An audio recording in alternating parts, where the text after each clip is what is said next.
मोक्षमार्गस्य नेतारं भेत्तारं कर्मभूभृतां ज्ञातारं विश्वतत्त्वानां वन्दे तद्गुणलाब्धये वन्दे तद्गुणलाब्धये।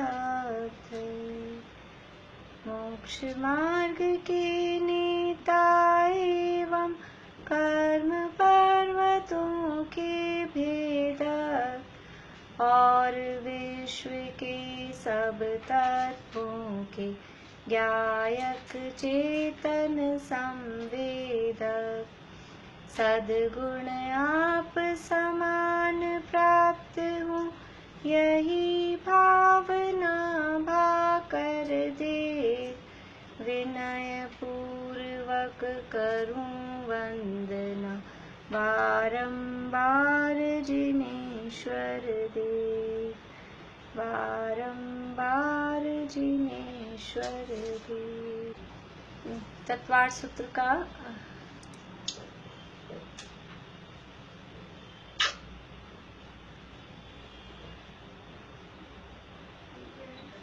रिकॉर्डिंग चल रही है। तत्वार्थ सूत्र का तीसरा अध्याय हमारा चल रहा है। आप म्यूट हो। हाँ ठीक है वो म्यूट हो गया था। हाँ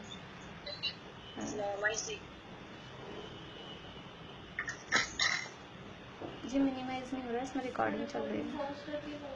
चलिए 1 मिनट रुकिए आप लोग।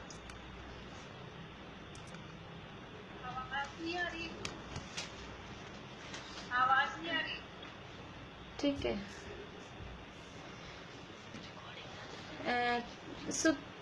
सूत्र किसी ने याद किए हैं? पहला सूत्र किसी ने याद किया है? हाँ सुनाइए ज्योति।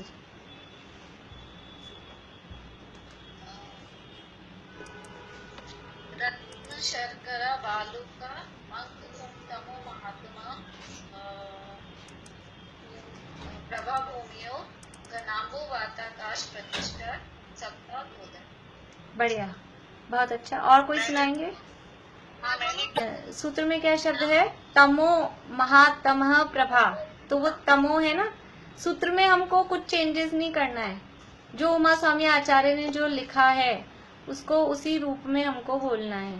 भले ही उसका अर्थ तम प्रभा ही है, लेकिन सूत्र में अपनी तरफ से हमें, क्योंकि वो संधि होके तमो बनता है, इसलिए रत्न शर्करा बालुका पंक धूम तमो महातमः प्रभा भूमयो घनाम्बु वाताकाश प्रतिष्ठा सप्ताधोधः। ठीक है। अधो अधय बोल सकते हैं कुछ, अगर उच्चारण में किसी को ऐसा हो तो अधो अधय भले ही बोल सकते हैं, क्योंकि उसमें वो अ है लेकिन वो साइलेंट होता है संस्कृत के नियमों से। लेकिन किसी को नहीं बोलता हो तो अधो अधय कह सकते हैं, परंतु बाकी जो शब्द हैं वो उच्चारण उसी रूप में करें तो हम शुद्ध उच्चारण कर पाएंगे। चलिए और कोई है? चालू करें हम अपना विषय। हाँ आभा आंटी बोलिए। चलिए अब एक क्लास लेते हैं। स्मिता आंटी आपसे कल सुनूंगी। हाँ आभा आंटी आप सुनाइए।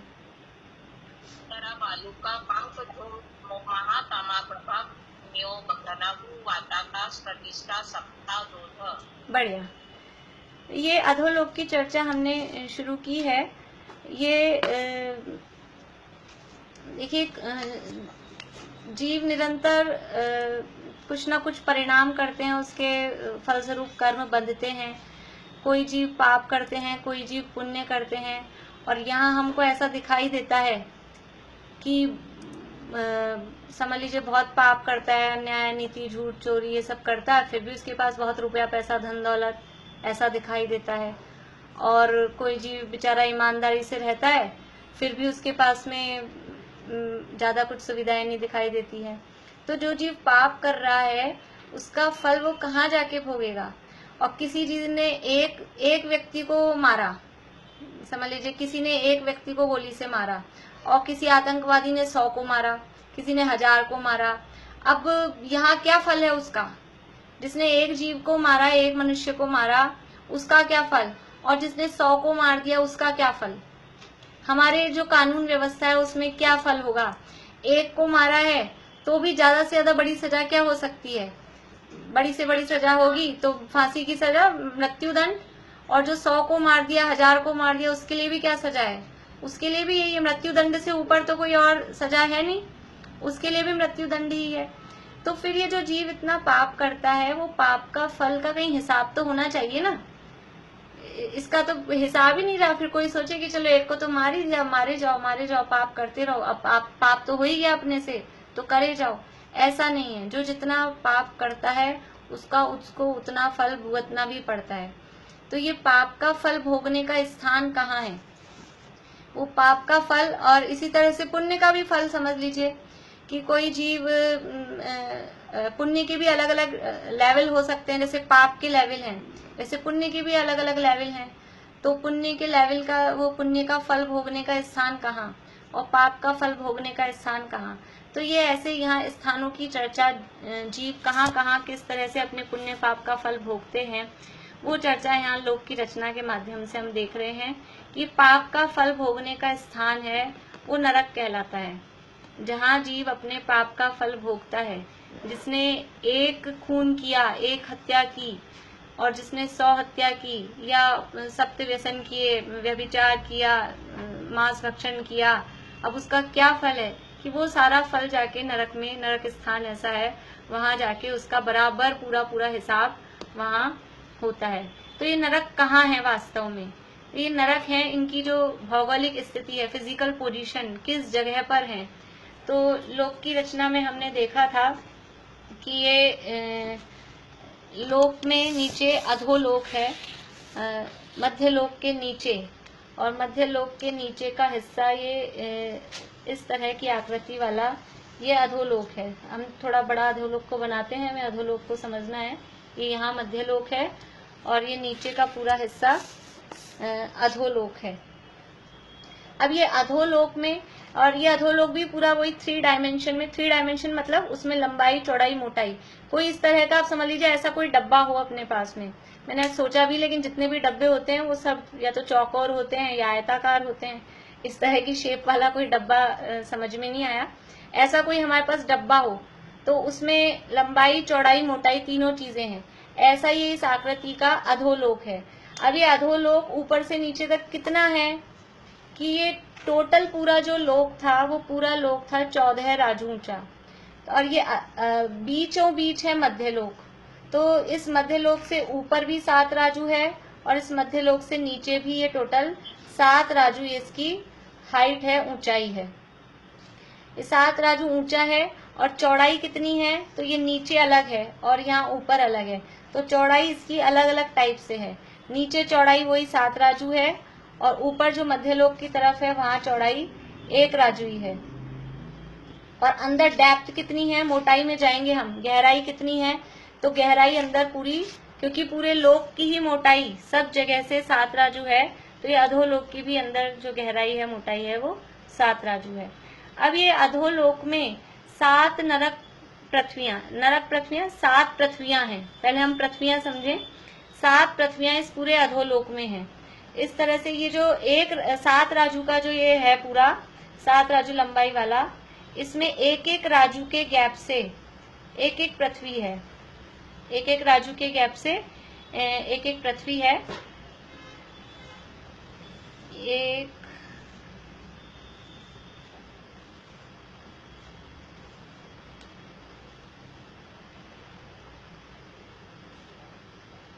एक और बढ़ा लेते हैं नीचे अपन, इस तरह से ये 7 पृथ्वियां, 1 2 3 4 5 6 7 एक एक राजू के गैप से हैं। तो ये जो पहले राजू का गैप है, अब इस नरक पृथ्वी किसे कहते हैं, कल हमने देखा था, जो लोक के एक सिरे से लेके दूसरे सिरे को टच करे, एक पॉइंट से दूसरे पॉइंट पर जो टच करे, एक सिरे से एक छोर से दूसरे छोर तक जो उसको छुए, वहां तक जो पहुंचे, वो कहलाती है पृथ्वी। और ये पृथ्वी ये ऐसा ही नहीं है केवल फ्रंट में, थोड़ा अभी ये हमको बोर्ड पे समझना है। और हम अगर 3 डायमेंशन में चित्र भी बनाते हैं तो वो 3 डायमेंशन में चित्र भी उतना नहीं होता है। आजकल तो कई वो उस तरह के 3D चल गए हैं इसके भी, आप देखिए यूट्यूब पे कई तरह के मिल जाएंगे। इसको ऐसा समझना, ये अंदर तक, जैसे हम इस आकार का कोई डब्बा की कल्पना करें, इस आकार का कोई डब्बा है और उसमें हम बीच में ऐसे 7 पार्ट्स डालें, तो वो जो 7 पार्ट्स हम बीच में डालेंगे उनकी भी आकृति इसी तरह की होगी कि ये ऊपर वाला है वो थोड़ा चौड़ा होगा, अंदर गहराई उसकी 7 राजू तक, फिर उससे नीचे वाला है वो थोड़ा ज्यादा बड़ा है, उसकी गहराई अंदर 7 राजू तक। इस तरह से ये इनकी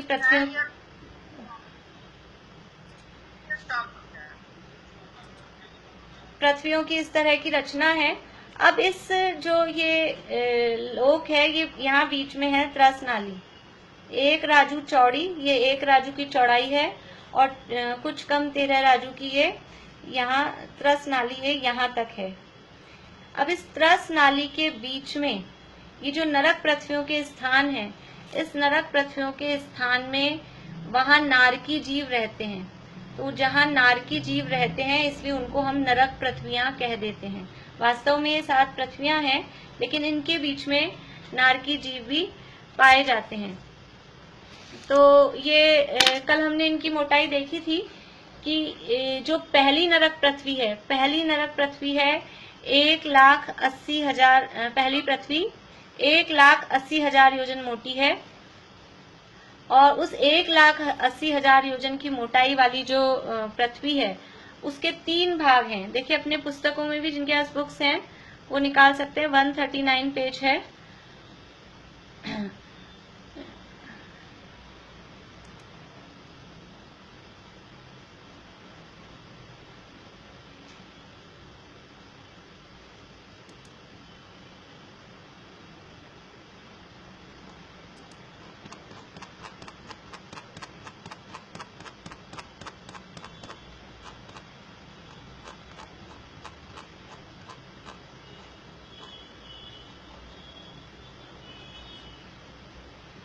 ये देखिए स्क्रीन पे भी आ गया आप लोगों को। तो ये जो पहली पृथ्वी है, ये पहली पृथ्वी में 3 भाग है। पहली पृथ्वी की टोटल बोर्ड दिख रहा है आप लोगों को? स्क्रीन और बोर्ड दोनों चीजें दिख रही है? मीनू तो ठीक है, पहली पृथ्वी है 1,80,000 योजन मोटाई वाली। इस पहली पृथ्वी का नाम क्या है? रत्न प्रभा।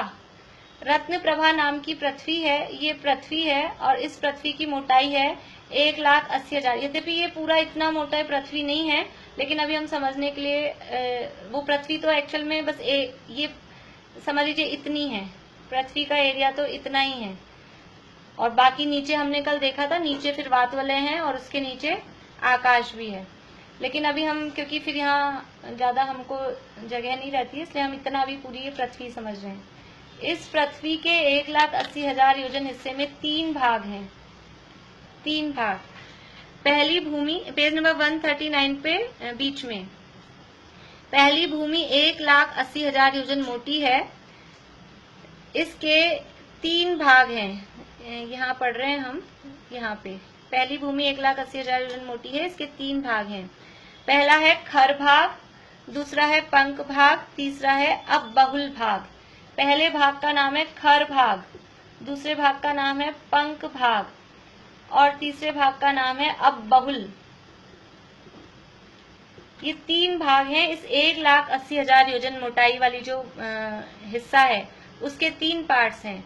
तो जो खर भाग है, वो खर भाग कितना मोटा है? वो है 16,000 योजन मोटा।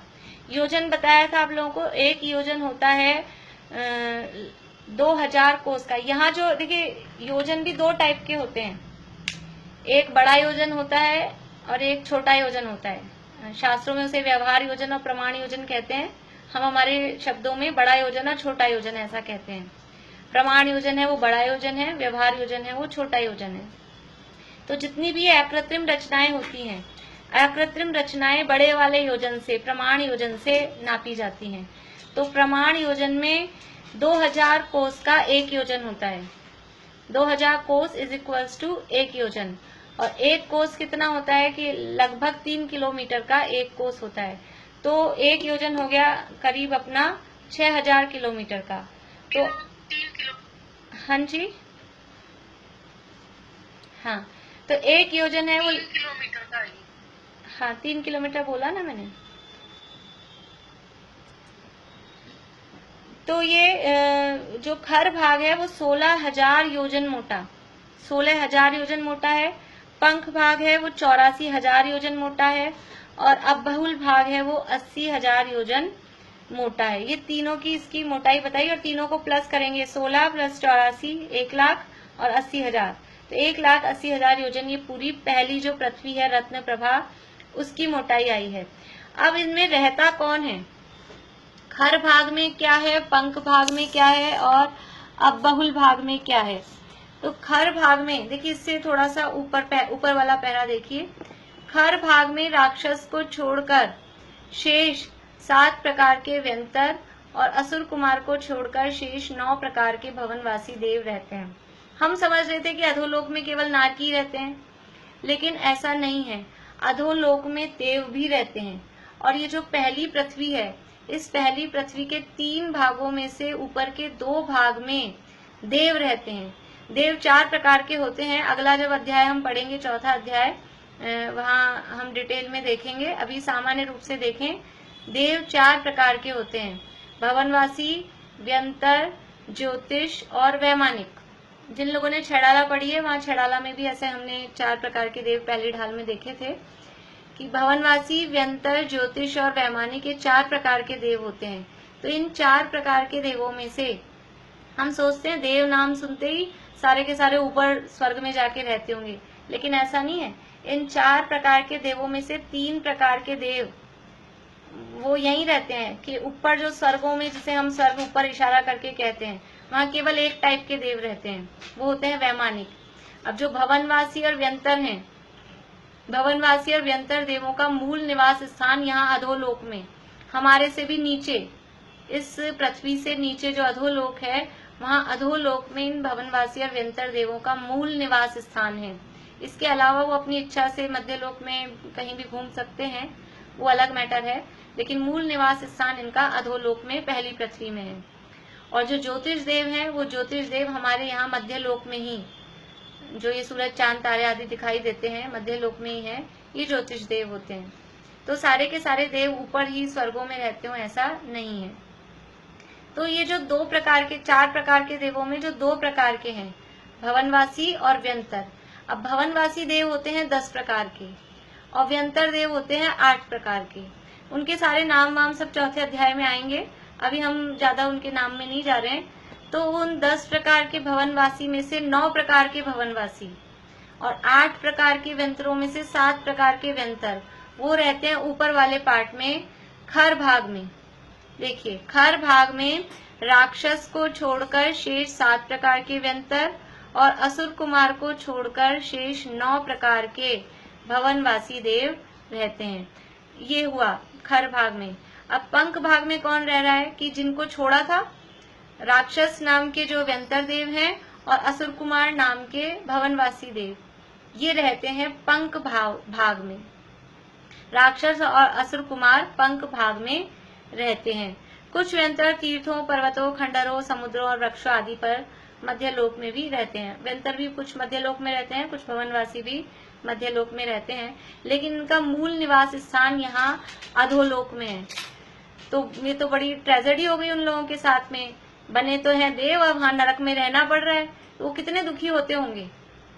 वहां जो पहली दूसरी, ये पहली नरक पृथ्वी के पहले और दूसरे भाग में जो देव रह रहे हैं, वो कितने दुखी हो जाते होंगे, नरक में रहना पड़ रहा है उनको, वो कहीं के देव, फिर फालतू में ही क्यों देव बने वो। तो ऐसा कुछ भी नहीं है। ये जो 2 पार्ट्स हैं, खर भाग और पंख भाग, ये यहाँ अभी नरक है ही नहीं। नरक चालू होता है तीसरे पार्ट से, जो अबहुल नाम का पार्ट है, वहां से नरक चालू होता है। इन दोनों पार्ट्स में देव रहते हैं, वहां उनके रहने के भवन हैं, महल हैं, जो हम कहें कोठी बंगले, जैसा भी हम जो शब्द दें, वो बराबर उनके जैसी कल्पना हमने स्वर्ग की है, जैसी कल्पना हमने देवों के संबंध में की है कि जिस तरह से वो भोग विलास में रहते हैं, बराबर सारी भोग विलास की सामग्री उनके पास वहां पर होती है। लेकिन ये जो देव हैं भवनवासी, व्यंतर और वैमानिक, वास्तव में ये देवों में लोअर टाइप के देव हैं, वैमानिक देव होते हैं वो उच्च माने जाते हैं, इसलिए वो इनका निवास स्थान भी यहीं नीचे ही है। जिनके जैसे परिणाम होते हैं, देव बने लेकिन देव बनने के बाद भी परिणाम अगर ऐसे ही हैं, मस्ती के, दूसरों को परेशान करने के और हल्के टाइप के अगर परिणाम है, तो उनका स्थान भी अलग ही है। भले ही देव बन जाएं लेकिन वो जैसे बोलते हैं आदत से मजबूर हैं, वो जिनकी जैसी आदत रहती है। तो ये जो देव हैं भवनवासी और व्यंतर देवों में मुख्य रूप से कौतूहल आदि की इस तरह की वो मुख्यता रहती है। तो वो ये उन लोगों के रहने के स्थान यहाँ हैं। तो अभी हमारा यहाँ नरक शुरू नहीं हुआ है। अब एक प्रश्न है, ये जो हम जहाँ रह रहे हैं, हमारी जो पृथ्वी है वो कौन सी पृथ्वी है? हमारी जो पृथ्वी है वो कौन सी पृथ्वी है? तो हम जो रह रहे हैं, मैं ही बताती हूँ, सब बोलने लग जाते हैं तो डिस्टरबेंस हो जाता है। जो हम जहाँ रह रहे हैं, ये जो पहली पृथ्वी है, इसका जो पहला भाग है, खर भाग, 3 भाग किए, 3 भाग में से खर भाग कितना मोटा है? 16,000 योजन मोटा है। पहली पृथ्वी टोटल 1,80,000 योजन मोटी है। उस पृथ्वी के 3 भाग हमने किए। उस पहला भाग जो है खर भाग, वो खर भाग है 16,000 योजन मोटा। तो उसमें 1,000 योजन की 16 लेयर्स, यानी छोटी और पृथ्वियां, या कहें उसकी सब पृथ्वियां, उप पृथ्वियां शब्द हम कह सकते हैं, उसकी 16 लेयर्स हैं 1,000 योजन मोटाई वाली। तो उसमें जो पहली पृथ्वी है उसका नाम है चित्रा पृथ्वी। उसे भी हम पृथ्वी कह रहे हैं, लेकिन वो पृथ्वी वो वाली पृथ्वी नहीं है जो ये मूल 7 पृथ्वियां कही हैं, वैसी वो पृथ्वी नहीं है। वो केवल इतने ही पोर्शन में। ये जो 7 पृथ्वियां हैं, इनका तो क्या हमने बताया, जो लोक के एक सिरे से दूसरे सिरे तक रहे, वो है मूल में पृथ्वी। लेकिन इनको भी हम पृथ्वी कह रहे हैं, जो छोटी वाली है वो जैसे हम जिसे भूमि वगैरह जिसे कहते हैं, उस हिसाब से यहाँ उसको पृथ्वी कहा है। तो पहला जो लेयर है उसका नाम है चित्रा पृथ्वी। और इस चित्रा पृथ्वी के अंदर चित्र विचित्र अनेक प्रकार के रत्न वगैरह, अनेक प्रकार के पत्थर, रत्न, क्या कहेंगे, धातुएं वगैरह वो निकलती हैं, वो होती हैं इसके अंदर। इसीलिए हम लोग जो खुदाई करते हैं, खान होती हैं, या अंदर जमीन के अंदर कुछ कभी खोदते हैं तो कभी रत्न निकलते हैं, हीरे जवाहरात निकलते हैं। वो क्यों? कि ये पहली पृथ्वी चित्रा पृथ्वी है और इसके 1,000 योजन में ये सब तरह के रत्न टाइप इस तरह के उसमें अंदर हैं। अब ये तो अपना अपना पुण्य पाप का उदय होता है। हम सोचे हमने ये सुन लिया कि ये चित्रा पृथ्वी और इसमें हीरे जवाहरात रत्न सोना चांदी अंदर भरा हुआ है, तो खोदना चालू करें और हमको कुछ नहीं मिले तो आप कहो ये तो सब झूठ है, आप यूं ही फेंक रहे हो। तो ये तो मिलना नहीं मिलना अपने पुण्य पाप के अधीन होता है। हम अभी इस काल में जन्मे हैं, पंचम काल है। ये पंचम काल में जन्मना अपने आप में पाप का उदय है। पुण्यशाली जीव इस पंचम काल में जन्म नहीं लेते। तो इस पंचम काल में क्या होता है, देखिए आप लोगों ने कभी साइंस में इसमें ऐसा सुना होगा, पढ़ा होगा कि जो हीरा होता है, हीरा और कार्बन, इन दोनों का फार्मूला एक ही होता है। यानी वो हीरा ही परिणमित होके बहुत बहुत सालों में परिणमित होके वो कोयला बन जाता है, और वो कोयला ही बहुत बहुत सालों बाद वो जमीन में दबा दबा वो हीरा बन जाता है। तो ऐसा कैसे हो रहा है कि जिसके पुण्य का उदय है, पूर्व काल वाले जीव वो पुण्यशाली थे, तो उनको वो जमीन खोदते थे तो उनको हीरे जवाहरात रत्न निकलते थे। और अब हम ऐसे हीन पुण्यशाली जीव हैं कि यदि हम खोदते हैं तो मिट्टी, पत्थर, कोयला ये निकलता है। तो वास्तव में वो अपने अपने पुण्य पाप के उदय के अनुसार होता है। वास्तव में ये पृथ्वी तो इसमें रत्नाधिक अंदर इस पृथ्वी में है, इसलिए इसका नाम चित्रा पृथ्वी है। और इस चित्रा पृथ्वी की ऊपरी सतह पर हम लोग रहते हैं। हम जहाँ रहते हैं, ये हमारे दिमाग में प्रश्न होता है कि हम रहते हैं वो पृथ्वी कौन सी है। तो ये जो पहला खर भाग है, इस खर भाग पे खर भाग का जो 16,000 योजन मोटाई है, इस 16,000 योजन में सबसे ऊपर वाला जो 1,000 योजन है वो चित्रा पृथ्वी कहलाता है। और इस चित्रा पृथ्वी पर हम रहते हैं। कभी कभी ऐसा भी प्रश्न आता है, जो लोग थोड़ा बहुत बचपन में समझ लीजिए हमें भी आता था, या बच्चों को अभी भी आता है, या अपने में से भी किसी को आ सकता है कि हमारे नीचे नरक है, हमारे नीचे अधोलोक है, वहां नरक है, तो हम कितना खोदें, खोदते जाएं खोदते जाएं खोदते जाएं, तो नरक तक पहुंच जाएंगे, नारकियों से मिल आए जाकर।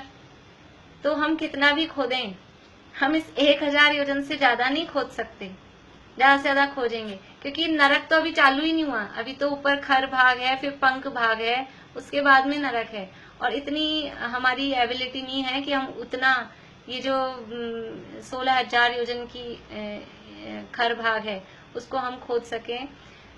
1000 योजन भी हम नहीं खोद सकते, लेकिन यदि हम कहीं भी करें भी कोशिश तो 1000 योजन से ज्यादा नीचे किसी की ताकत नहीं है। मध्य लोक उस 1000 योजन तक ही है। नीचे अगर डेप्थ में देखें तो इस नीचे 1000 योजन तक मध्य लोक है, उसके बाद में अधोलोक शुरू हो जाता है।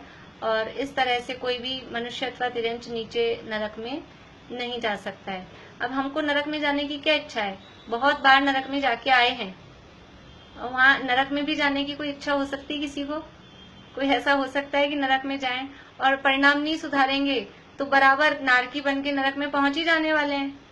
ऐसे घूमने के लिए नरक में, नरक कोई घूमने की जगह, कोई कहे घूमने चलें, और कहाँ घूमने चलें कि समझ लीजिए जो सबसे गंदी से गंदी गलियां हो ना शहर की, कि आज घूमने का मन हो रहा है, अच्छा मौसम हो रहा है, उस गली में घूमने चलते हैं। ऐसा कोई सोच सकता है कि जहाँ बिल्कुल गंदगी हो, नाक बंद करके जहाँ रहना पड़ता हो, ऐसी जगह पे जहाँ, तो ऐसे ही वो नरक का स्थान है, वह कोई घूमने का स्थान वास्तव में नहीं है। देखिए, तो ये पहली भूमि 1,80,000 योजन मोटी है और इसके 3 भाग हैं। अब ये 2 भागों में हमने देख लिया कौन रहते हैं। अब तीसरा है जो अबहुल भाग। इस अबहुल भाग में पहला नरक, जिसे हम पहला नरक कहते हैं, ये अबहुल भाग में पहला नरक है। यहाँ पर नारकी जीव रहते हैं। मोटाई कितनी है इसकी? 80,000 योजन। इस 80,000 योजन वाला जो मोटाई वाला एरिया है, ये पहला नरक है, इसमें नारकी रहते हैं। इसके बाद में दूसरी भूमि, जो दूसरी भूमि है वो 32,000 योजन मोटी है। तीसरी भूमि 28,000 योजन मोटी है। चौथी भूमि 24,000 योजन मोटी है। पांचवी भूमि 20,000 योजन मोटी है। छठी भूमि 16,000 योजन मोटी है और सातवीं भूमि 8,000 योजन मोटी है। मोटी है मतलब इतनी मोटाई में, इतने हिस्से में वो नरक का हिस्सा है। बाकी उसके नीचे वातवलय है और बाकी फिर आकाश है। पूरा पूरा जो एक एक योजन का हिस्सा है वो पूरे पूरे एक एक योजन के हिस्से में पूरा का पूरा नरक का हिस्सा हो, ऐसा नहीं है। अब ये जो पहला राजू है, 7 राजू का टोटल अधोलोक है। पहले राजू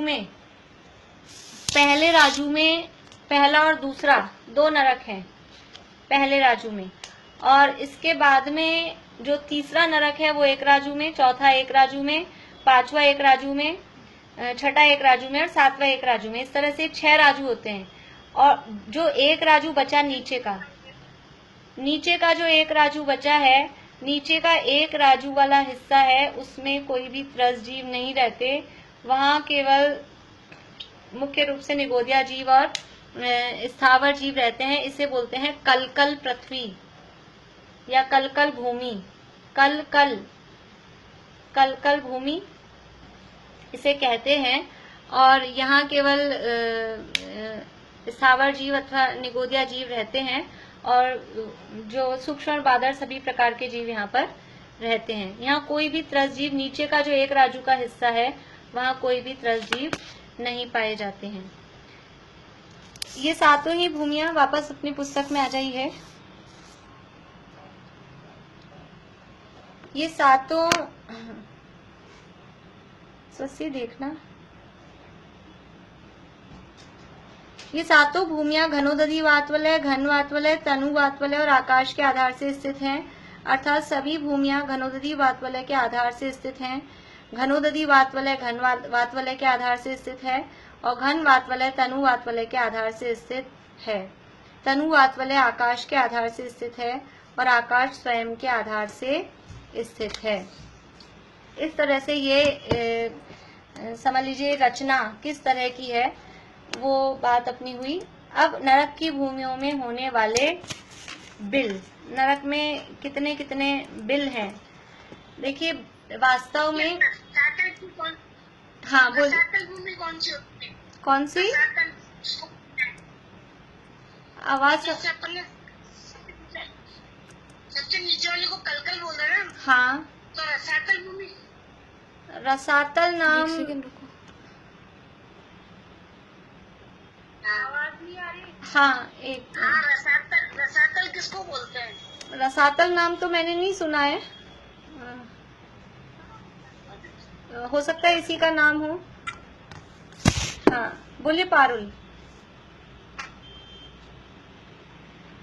भाभी तो ये कलकल भूमि तो 8वीं भूमि हो गई। नहीं 8वीं भूमि नहीं, कलकल भूमि मतलब उस एरिया का नाम है। देखिए भूमियां यही हैं, ये हमको ध्यान रखना है। ये पृथ्वियां, भूमि मीन्स पृथ्वियां, जो पृथ्वी कही है वो पृथ्वी पूरे लोक में, और पृथ्वी की परिभाषा वही है जो लोक के एक सिरे से दूसरे सिरे को टच करे, उसे पृथ्वी कहते हैं।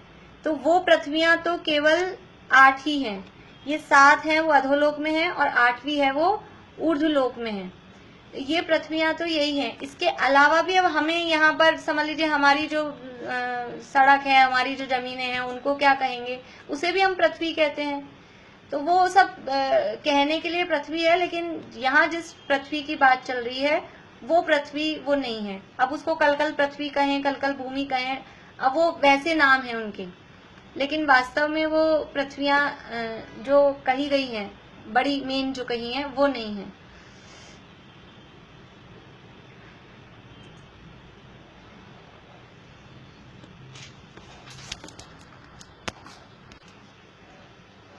देखिए आपका प्रश्न है कि वात वलयों के ऊपर, देखिए ये वात वलय तो है, समझ लीजिए कि ये है ना, ये पूरा 3 डायमेंशन में कोई लोक है।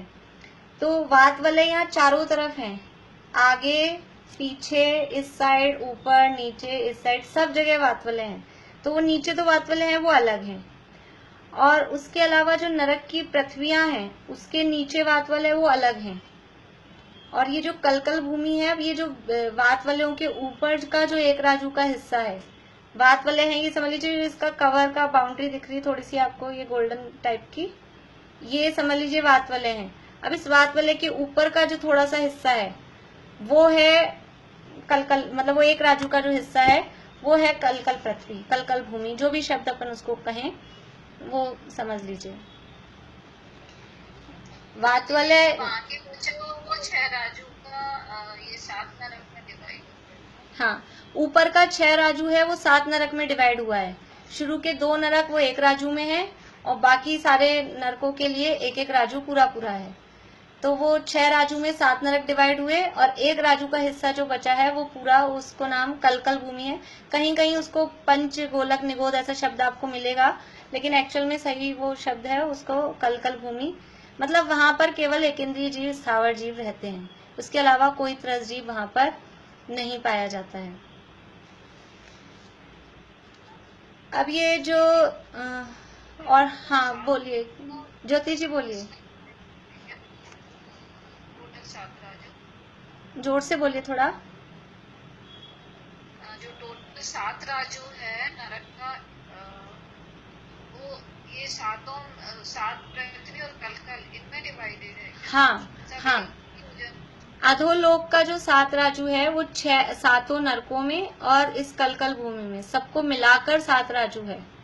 तो 6 राजू में 7 नरक हैं, और एक राजू जो बचा है उसमें कलकल भूमि जो है वो है।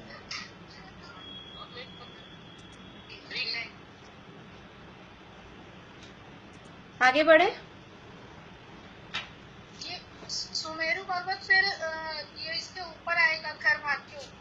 हाँ, अभी हम जैसे थोड़ा अधोलोक का भी शुरू करेंगे ना, अभी क्या है थोड़ा भी हमने स्टार्ट किया है, फिर हम जैसे जैसे धीरे धीरे थोड़ा आगे बढ़ेंगे तो पुरानी चीजों को रिलेट करके उसको फिर हम देखेंगे। अभी स्टार्ट ही किया है हमने, तो कुछ कुछ बातें बाद बाद में आती रहेंगी ये इसका क्या है, ये बहुत वर्णन है, हम पूरा का पूरा पढ़ रहे हैं ऐसा मत समझना आप, इसमें डिटेल बहुत है, बहुत डिटेल है, हम करते जाएंगे तो ऐसा लगेगा कि कितनी डिटेल है, इसलिए हम थोड़ी थोड़ी जितनी अपने को थोड़ी बहुत प्रयोजनभूत है उतनी ही हम समझ रहे हैं।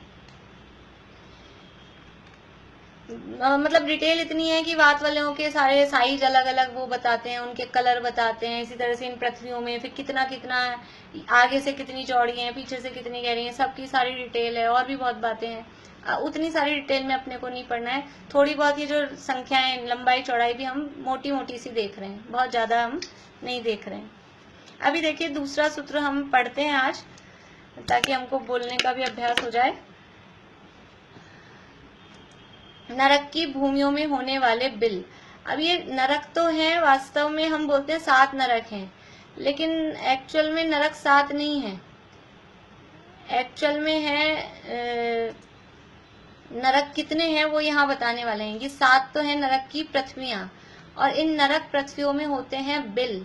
बिल किसे कहते हैं? बिल में कौन रहता है? चूहे, सांप, ये रहते हैं बिल में। बिलों में कौन रहता है? देखो, हम रहते हैं मकान में, और समझ लीजिए सामान्य व्यक्ति है, मिडिल क्लास है, वो मकान में रहता है। और लोअर क्लास है, कोई झोपड़ी में रहते हैं, कोई स्लम एरिया में वहां रहते हैं। और कोई बहुत बड़े धनिक हैं, वो कोठी में रहते हैं, बंगलों में रहते हैं। ऐसा होता है ना अपने यहाँ पे भी। तो जो बहुत पुण्यशाली जीव हैं वो कोठी बंगलों में रहते हैं। अब ये, और जो समझ लीजिए हीन पुण्य वाले हैं, वो झोपड़ियों में रहते हैं। अब ये नारकी हैं, ये नारकी पुण्य के उदय से होता है कि पाप के उदय से होता है? इतना थोड़ा सा हमको समझ में आता है। कोई जीव नारकी हुआ तो पुण्य के उदय से हुआ कि पाप के उदय से? पाप के उदय से। तो अभी हमने देखा कि जो पहले पृथ्वी के ऊपर के 2 पार्ट्स थे, वहां देव रह रहे थे, भवनवासी और व्यंतर। उनके देवों के रहने के कहलाते हैं भवन। जो भवनवासी और व्यंतर देव रहते हैं वहां पर, उनके रहने के कहलाते हैं भवन। और उसी के नीचे जो नारकी रहते हैं, नारकियों के रहने के स्थान को बिल कहते हैं। नारकी जहाँ रहते हैं, नारकियों के रहने के स्थान को बिल कहते हैं। जो जिस कैटेगरी का होता है, जितना जिसके पास पुण्य होता है, उसके रहने के स्थान का भी नाम उसी टाइप का होता है। देव रहते हैं, वो वैमानिक देव हैं, वो विमानों में रहते हैं, उनका विमान होता है। विमान मतलब वही रहने की जगह का नाम वहाँ विमान है। अभी नारकी हैं, ये समझ लीजिए पाप के उदय में हुए हैं, तो उनके रहने के स्थानों को बिल कहते हैं। तो अब यहाँ नरक की भूमियों में कितने बिल हैं, और वास्तव में ये जो बिल हैं यही नरक हैं। इसलिए एक्चुअल में कितने नरक होते हैं वो यहाँ इस सूत्र में बताए जा रहे हैं। देखिए, मेरी वो PDF कहाँ चली गई मुझे मालूम नहीं। आप लोग पुस्तक, प्रीति तुम कर सकोगी शेयर? मेरी वो PDF ही गायब हो गई है। रुको 1 मिनट में, चलो मैं कोशिश करती हूँ। तुम करो, देखो मेरे से हो नहीं पा रहा है अभी। जिस प्रकार देवों के रहने के स्थान के रूप में ऊर्ध्वलोक, स्वर्ग। अच्छा शेयर, ठीक है, मैं करती हूँ। ये भी अपने आप बार बार में हो जाता है। अब हो गया? अब हो गया, ठीक है। जिस प्रकार देवों के रहने के स्थान के रूप में ऊर्ध्वलोक यानी स्वर्ग में विमान, और मनुष्य लोक में मनुष्यों को रहने के लिए मकान होते हैं, उसी प्रकार अधोलोक की नरक भूमियों में नारकियों को रहने के लिए बिल होते हैं। तो बिल किसे कहते हैं? नारकियों के रहने के स्थानों को बिल कहते हैं। कौन से नरक में कितने बिल हैं, यह बताने वाला दूसरा सूत्र इस प्रकार है। देखिए, यहाँ संख्या बताई है। पहले मैं आपको शब्दों के अर्थ शब्द बता देती हूँ, उसके बाद में हम सूत्र पढ़ेंगे। तासु, ये तो शब्द समझ में आ रहा है। फिर है त्रिंशत। आप लोग जिनके पास बुक्स हैं, हमको जितना जितना शब्द बोलना है वहाँ पेंसिल से कुछ निशान मार्क कर सकते हैं भी, ये एक शब्द है, क्योंकि सारे शब्द आपस में जुड़े होते हैं। और हमने जहाँ हमको तोड़ना है, जहाँ रुकना है, वहां नहीं रुके और आगे पीछे रुकते हैं, तो वो शब्दों के अर्थ बदल जाते हैं। तो तासु त्रिंशत पंचविंशति। त्रिंशत का अर्थ होता है 30। पंचविंशति का अर्थ है 5 और विंशति यानी 20 यानी 25। पंचविंशति। फिर है पंचदश। पंचदश का अर्थ है 15। पंच यानी 5, दश यानी 10, तो 10 में 5 जोड़ के 15, पंचदश। फिर है 10। 10 है अकेला 10। तासु त्रिंशत, पंचविंशति, पंचदश, फिर 10। इसके बाद में है त्रि, त्रि का मतलब है 3, और पंचोनेक, इसका संधि विच्छेद करेंगे तो ये शब्द बनेगा पंच ऊन एक। पंच यानी 5, ऊन का अर्थ होता है कम करना, और एक, एक में से एक क्या है आगे, एक के आगे शब्द है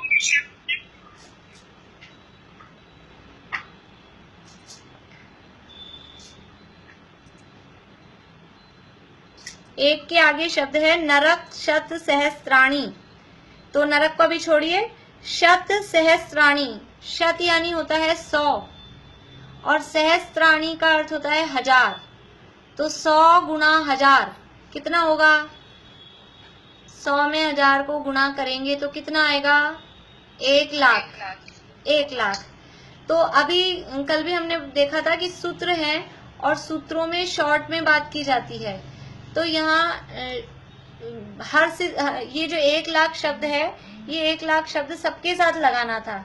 अब सबके साथ ऐसा लगाते, त्रिंशत शत सहस्राणी, पंचविंशति शत सहस्राणी, पंचदश शत सहस्राणी, फिर 10 शत सहस्राणी, त्रिशत सहस्राणी और पंचोनेक शत सहस्राणी। तो कितना बड़ा सूत्र हो जाता। तो वो सूत्र को छोटा करने के लिए उन्होंने शत सहस्राणी को लास्ट में लिखा। अब इस शत सहस्राणी को सब में लगाना है। तो अभी लास्ट शब्द क्या था, पंचोनेक शत सहस्राणी। अभी नरक को छोड़ना और वैसे पढ़ना। तो पंच ऊन एक, 5 कम 1 लाख, शत सहस्राणी यानी लाख, 5 कम 1 लाख यानी 1 लाख में 5 कम, तो कितने हो जाएंगे, 99,995। ये पंचोनेक नरक शत सहस्राणी। और फिर पंच, पंच यानी 5, चैव, चैव यानी चय और एव, चय यानी और, एव यानी ही, यथा क्रमम क्रम से। फिर से तासु यानी उनमें, जो पिछले सूत्र में 7 नरक पृथ्वियों के नाम बताए थे, रत्न, शर्करा, बालुका, पंक, धूम, तमो, महातमः, प्रभा, भूमियो, घनाम्बु, वाताकाश, प्रतिष्ठा, सप्ता, धोधः, तासु। ये जो 7 नरक पृथ्वियों के नाम बताए थे उनमें, अब उनमें नरक कितने हैं, उनमें नरक हैं त्रिंशत शत सहस्राणी यानी 30 लाख, त्रिंशत यानी 30 और लाख, पंचविंशति यानी 25 लाख, 25 लाख। फिर है पंच 10, 15 लाख, 15 लाख। फिर है 10 लाख, और 3 यानी 3 लाख, और 5 कम 1 लाख कितने हो गए, 30 लाख, 25 लाख, 15 लाख, 10 लाख, 3 लाख और 5 कम 1 लाख, ये कितने हो गए, नहीं नहीं टोटल नहीं, या अभी नरक, नरक कितने हुए, अभी नरक हुए अभी केवल 6 नरक हुए।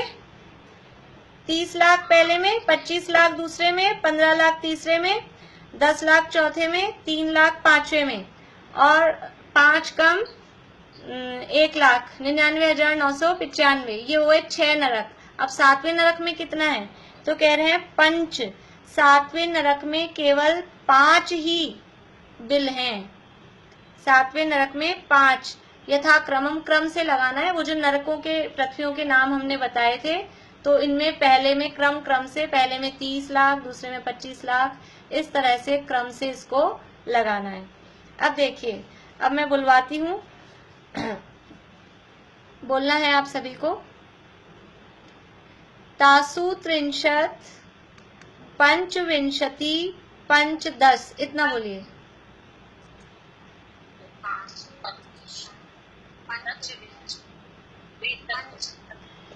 10 त्रि पंचोनेक नरक,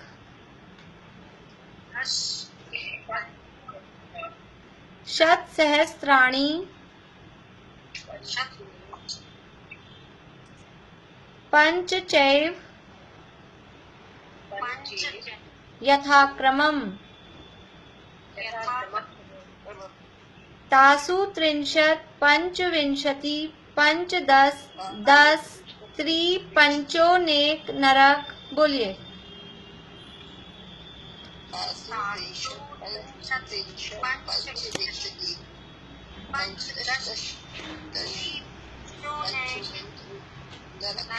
शत सहस्राणि पंच चैव यथाक्रमम्।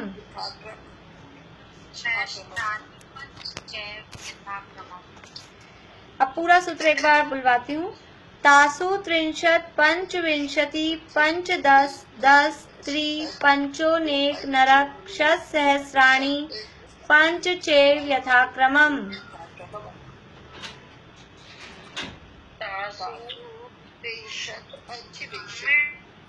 म्यूट करवाइए ना, सारी कंफ्यूजन हो।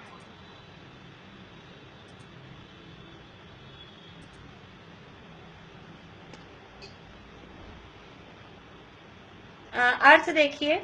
उन पृथ्वियों में क्रम से पहली पृथ्वी में 30 लाख, दूसरी पृथ्वी में 25 लाख, तीसरी पृथ्वी में 15 लाख, चौथी पृथ्वी में 10 लाख, पांचवी पृथ्वी में 3 लाख, छठवीं पृथ्वी में 5 कम 1 लाख और सातवीं पृथ्वी में केवल 5 बिल हैं। इस प्रकार कुल 84 लाख बिल हैं। इन सबका टोटल करेंगे 30 लाख, 25 लाख, 15 लाख, 10 लाख, इन सबका टोटल करते हैं तो कुल मिला के 84 लाख बिल। और ये वास्तव में 84 लाख नरक हैं। एक एक बिल ही एक एक नरक है। तो एक्चुअल में नरक कितने हैं? एक्चुअल में नरक हैं 84 लैक्स, 84 लाख ही ये नरक हैं। ये बिल किस प्रकार के हैं, बिल किसे कहते हैं? अभी तो समय अपना हुआ है, 4 बजने वाले हैं। आगे अपन अब ये बिलों की रचना कैसी होती है, किस प्रकार के बिल होते हैं, किस तरह से नारकी जीवन में जन्म लेते हैं और जन्म लेते ही उनको किस तरह की फीलिंग होती है, वो सारी बातों की चर्चा हम कल करेंगे। अभी किसी को कुछ पूछना है तो पूछिए। दीदी इसमें सूत्र में ये आएगा ना पंच जैव का मीनिंग क्या होगा? चय का अर्थ है और एव यानी ही। तो ये सारी संख्याएं बताते बताते और सातवें में 5 ही बिल हैं ऐसा। औरों में तो 30 लाख 25 लाख ऐसे बता रहे थे। तो 5 कम 1 लाख और 5 ही बिल यथाक्रम क्रम से हैं। इस तरह से एव यानी ही अर्थ में यहाँ समझना। हाँ बोलिए। अभी जैसे आपने प्रथम नरक में बताया सबसे नीचे वाली अकुल हल भाग है। हाँ तो कलकल भूमि को 7वें नरक की सबसे नीचे वाली मानेंगे क्या? नहीं, 7वें नरक का एरिया वो अलग है और ये कलकल भूमि ये एरिया अलग है। ये बिल्कुल अलग है, उसका इससे कोई कनेक्शन नहीं है। और किसी भी नरक का किसी दूसरे नरक से कोई कनेक्शन नहीं है, बिल्कुल। हम और बात करेंगे अभी, धीरे धीरे आगे बढ़ेंगे जैसे वैसे। हाँ अंकल बोलिए, लक्ष्मी चंद जी अंकल। ये जो घर भाग में आपने थोड़ा भाग अंकल फिर से बोलिए, आवाज नहीं आई। आवाज ये क्या आवाज? बहुत धीरे आ रही है।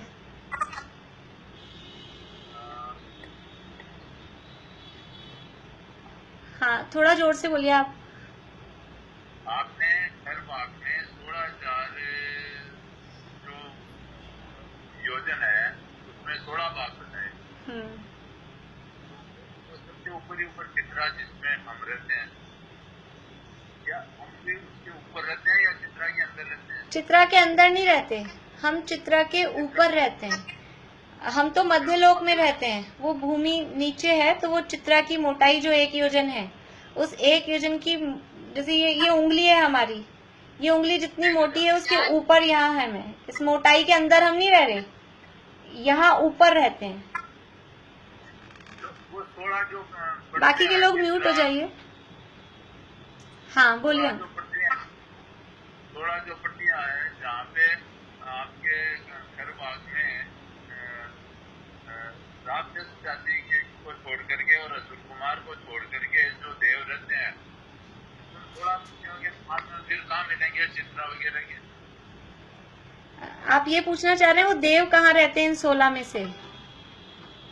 देव तो उनमें रहते हाँ, वो 16 जो पार्ट्स हैं, वो जो 16 पार्ट्स हैं, उन 16 पार्ट्स में से पहले पार्ट में देव नहीं रहते। जो पहला भाग है ना चित्रा वाला, उसमें देव नहीं रहते। उसके अलावा में फिर देव रहते हैं। मुझे बाकी के नाम क्या होंगे? 15 के नाम उनके नाम वगैरह सब आते हैं, उनका वर्णन भी मिलता है, लेकिन वो इतनी डिटेल की हमें जरूरत नहीं है, फिर बहुत ज्यादा डिटेल हो जाएगी, इसलिए मैंने वो सब बात नहीं ली है। उनके नाम वगैरह सब आते हैं, चित्रा, वज्रा, वैडूर्या, और उनमें क्या क्या है वो सब भी उसमें वर्णन आता है। अभी हम सामान्य रूप से इतना समझ लें कि इसके 16 भाग हैं, और जो खर भाग है उसमें भवनवासी अव्यंतर 7 प्रकार के और 9 प्रकार के रहते हैं। पंख भाग में राक्षस और असुर कुमार जाति के देव रहते हैं। हमारे लिए इतना ही, वो बहुत ज्यादा डिटेल है, उतना ना हमको याद रहेगा, और कुछ लोग बोर हो जाएंगे कि इतनी डिटेल में कोई मतलब नहीं है, इसलिए मैंने वो टॉपिक नहीं लिया है। विशेष हमको जिज्ञासा हो तो तिलोय पन्नति, तिलोक सार, हरिवंश पुराण, सिद्धांत सार, दीपक, ये शास्त्रों में इतने मोटे मोटे शास्त्र हैं, सब पूरी यही डिटेल वर्णन है। तो वो डिटेल बहुत है, बहुत बातें हैं। ऐसा नहीं, मैं पहले ही बता रही हूँ कि हम पूरा का पूरा सब कुछ पढ़ लेंगे, ऐसा नहीं होगा। जो थोड़ा बहुत जरूरी है उतना ही हम पढ़ेंगे। चलिए, चित्रा पृथ्वी में, हाँ, मध्य लोक में जितने भी पर्वत और समुद्र हैं, तो पर्वतों की जड़ और समुद्रों की भी जो बेस है नीचे, वो इस 1000 योजन की मोटाई में वही है। यानी मध्य लोक इस 1000 योजन की मोटाई तक मध्य लोक माना जाता है। 1000 योजन, उससे नीचे से फिर अधोलोक चालू हो जाता है, क्योंकि सुमेरु की जड़ उसमें है, और सुमेरु की जड़ से लेके सुमेरु की चोटी तक मध्यलोक है। तो सुमेरु की जड़ 1000 योजन में है। अभी हम पढ़ेंगे जब मध्यलोक और देखेंगे, तो चित्रा पृथ्वी के अंतर्गत ही है। हाँ, और किसी को प्रश्न है? हाँ, चित्रा आंटी बोलिए। हाँ, आप आवाज चालू करिए आपकी, चित्रा आंटी।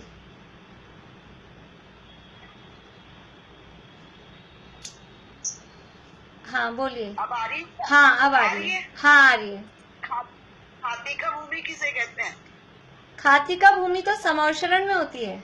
वो समौशरण में जो 8 भूमियां होती हैं, उसमें दूसरी भूमि का नाम खातिका भूमि है, वो अलग है।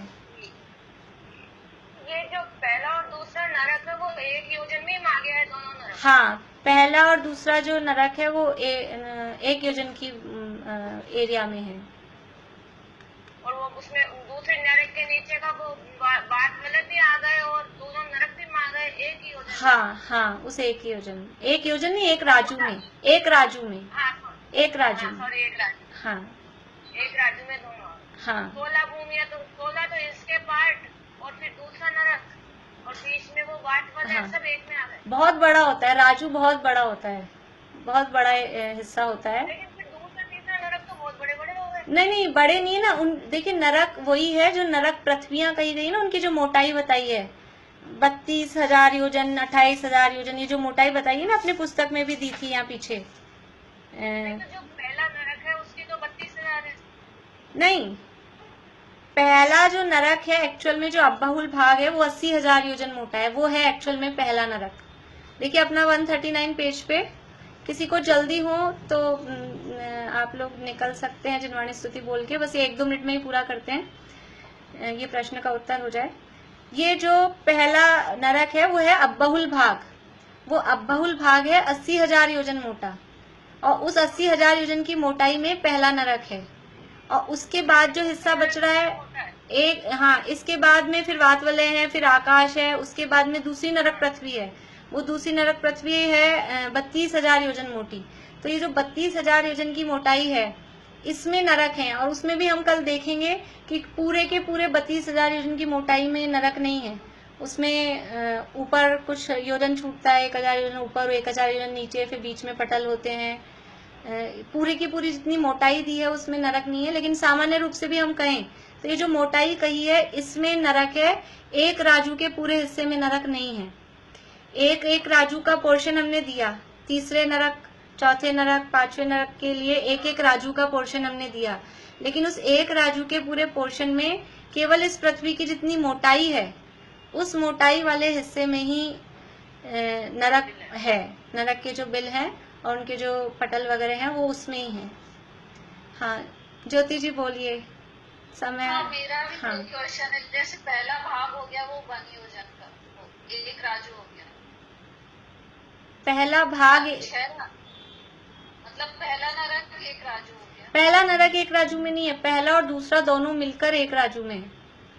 अच्छा, दोनों मिलकर हाँ, एक राजू। थोड़ा आप लोगों की शायद ये जो बुक्स में ब्लू वाला जो नक्शा दिया है ना, मेरे ख्याल से उसमें थोड़ा वो बारीक बारीक करके उसमें लिखा है कि कितना कितना राजू है, जहाँ तक मुझे ध्यान है उसमें वो दिया है। और उस फिर उसके नीचे को एक एक राजू है क्या? हाँ,